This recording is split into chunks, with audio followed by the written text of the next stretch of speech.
बिस्मिल्लाहिर्रहमानिर्रहीम। दोस्तों अस्सलाम वालेकुम।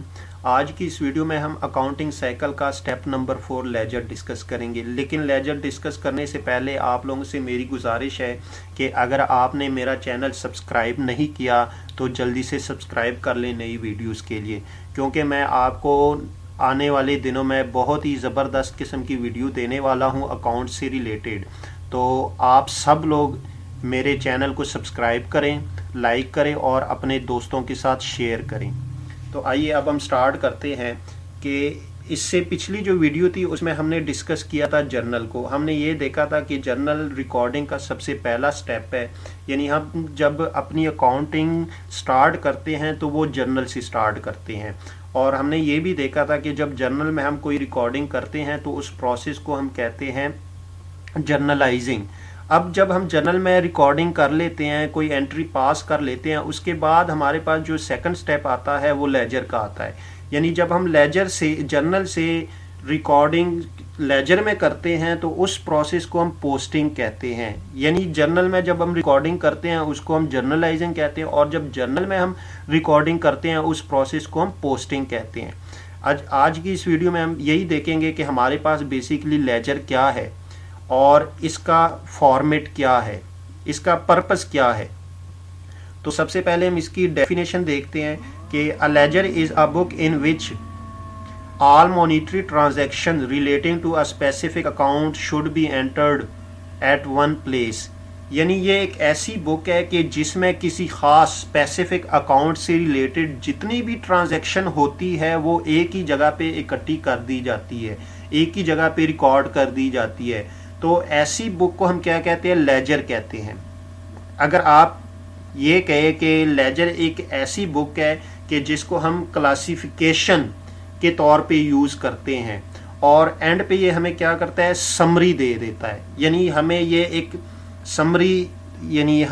एक समरी दे देता है। ठीक है, अब समरी या क्लासिफिकेशन से यहाँ पे क्या मुराद है कि देखें, हम यहाँ पे डिस्कस कर लेते हैं कि हमारे पास एक कैश अकाउंट है और हमने जर्नल में जितनी भी कैश से रिलेटेड ट्रांजैक्शन की है वो कोई 50 किस्म की है। यानी 50 दफ़ा उसमें कभी कैश अकाउंट डेबिट हुआ है तो कभी क्रेडिट हुआ है।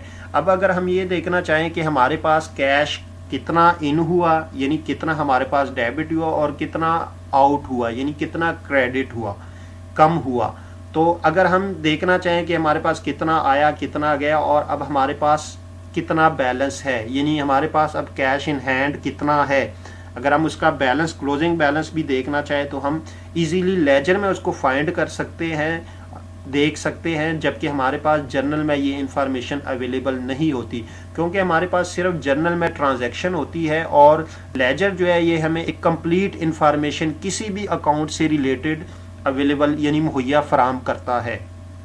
तो लेजर जो है बेसिकली हमारे पास क्या होता है? यानी लेजर एक ऐसी बुक है कि जो हमें किसी भी अकाउंट से रिलेटेड कंप्लीट इंफॉर्मेशन देता है विद क्लोजिंग बैलेंस। अब अगर हम कैश की ट्रांजैक्शन यहाँ पे यानी पोस्टिंग करना चाहे जर्नल से तो हमें डेट वाइज यहाँ पे डेट लिखनी होगी, और जिस अकाउंट की वजह से कैश हमारा डेबिट हुआ है यहाँ पे हम डिटेल में उसको मेंशन कर लेंगे। और JF जो हमारे पास है वो जर्नल फोलियो होता है, और यहाँ पे हम अमाउंट जिस अमाउंट से डेबिट हो रहा है कैश अकाउंट, तो डेट वाइज जितना भी डेबिट हुआ हम यहाँ पे डेट वाइज लिखेंगे। इसी तरह हम क्रेडिट साइड पे डेट वाइज जितनी अमाउंट से हमारा कैश अकाउंट क्रेडिट हो रहा है वो यहाँ पे हम मेंशन कर देंगे। फिर हम देखेंगे अगर हमारे पास जोन सी साइड डेबिट बड़ी होगी यानी हम उसको टोटल करेंगे उसका। अगर डेबिट साइड बड़ी होगी तो हम डेबिट साइड की अमाउंट जो है वो क्रेडिट साइड पे भी टोटल में लिख लेंगे। फिर हम देखेंगे माइनस जमा करेंगे। अगर हमारे पास सपोज करें कि क्रेडिट साइड कम है तो जितनी अमाउंट से कम है हम यहाँ पे उसका बैलेंस डाल देंगे उसको इक्वल करने के लिए, यानी डेबिट और क्रेडिट साइड को। फिर जितना हमारे पास जो है डेबिट साइड जितने से बड़ी है वो नेक्स्ट जब हमारा लेजर अकाउंट कैश का स्टार्ट होगा तो वो हमारे पास उतनी अमाउंट से डेबिट साइड पे ओपनिंग बैलेंस आ जाएगा। यानी हमारे पास जो है ये जो लेजर है किसी भी अकाउंट का हमें क्लोजिंग बैलेंस देता है और ओपनिंग बैलेंस देता है। यानी आपके पास जो क्लोजिंग बैलेंस होगा नेक्स्ट डे वर्किंग डे वो ओपनिंग बैलेंस बन जाएगा। तो इसी तरह आप किसी भी अकाउंट का कोई भी आपके पास अकाउंट हो, मिसाल के तौर पे आप किसी अकाउंट रिसीवेबल से रिलेटेड आप उसका बैलेंस फाइंड करना चाहे तो आप लेजर में कर सकते हैं, या किसी अकाउंट पेबल का करना चाहे तो आप कर सकते हैं, या आप अपनी पूरी सेल देखना चाहे तो आप सेल देख सकते हैं। इसी तरह अगर आप पूरी जो है परचेज देखना चाहे तो आप परचेज देख सकते हैं। अगर आप पूरे एक्सपेंसेस को देखना चाहे तो आप एक्सपेंसेस को देख सकते हैं। लेकिन इसमें जो काम होता है, जो पोस्टिंग होती है, वो एक ही अकाउंट, मिसाल के तौर पे आपके पास फ्यूल एक्सपेंस है तो जितनी भी फ्यूल से रिलेटेड आपकी जर्नल में ट्रांजैक्शन हुई है वो आप जो है सिर्फ फ्यूल में लिखेंगे। इसी तरह अगर एंटरटेनमेंट एक्सपेंस है तो एंटरटेनमेंट में लिखेंगे जितनी भी उसकी ट्रांजैक्शन या जितने भी एक्सपेंस हुई है डेट वाइज। इसी तरह आपने अगर किसी अकाउंट रिसीवेबल से रिसीव की है तो आप वो एक ही साइड पे सिर्फ उसी में ही लिखेंगे, अकाउंट रिसीवेबल स्पेसिफिक अकाउंट से रिलेटेड। अब इसमें जो क्लासिफिकेशन है, क्लासिफिकेशन से मुराद ये है कि हमने कैश अकाउंट जितना हमारे पास आया गया है हमने उसको क्लासीफाई कर लिया, एक ही जगह पे लिख लिया डेबिट और क्रेडिट साइड पे। और जो हमारे पास समरी है, समरी से मुराद ये है कि हमने जमा माइनस कर लिया, जो हमारे पास बैलेंस आया अगर डेबिट साइड पे है तो डेबिट साइड पे लिखेंगे ज़्यादा, अगर क्रेडिट साइड का बैलेंस तो क्रेडिट साइड पे लिख लेंगे। तो इसको हम समराइजिंग कहते हैं, यानी समरी निकालना।